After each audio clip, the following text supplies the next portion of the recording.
climate change got on the international agenda because of small island states, the threat they felt from climate change and sea level rise. So we recognize that as individual countries, we could not negotiate very strongly. So we brought together 43 countries in one effort. So we assist each other in the negotiation process. A large country can bring 400 delegates and send a person and an expert to each event. Small countries obviously don't have the human resources to do that. So we then share out the responsibility for different agenda items, and we then give the responsibility for an individual to speak on behalf of all countries in that area. As you know, Belize will assume the chairmanship of AOSIS next year, and so we are now touching base with the people who we will be having to lead. We had an event yesterday on a fellowship that Belize will now start guiding on behalf of AOSIS. What's our role now? Well, certainly we would then be speaking on behalf of the entire group.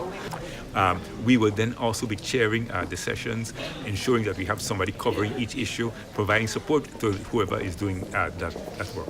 Being under Belize's leadership, so to speak, the AOSIS would want to achieve going forward? Well, I think Belize actually, when it was lobbied to get the president's chairmanship this year, actually presented a manifesto.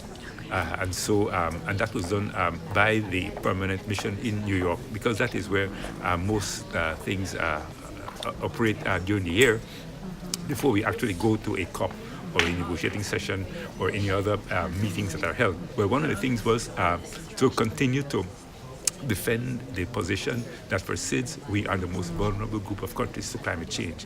That is continually being threatened by other regions. So that's an area that we certainly want to advance. The second area is to put some structure into the AOSIS process, because right now there is no secretariat, there is no defined term limit, there is no process in place yet. So we would like to establish that, institutionalize the process coming out of it.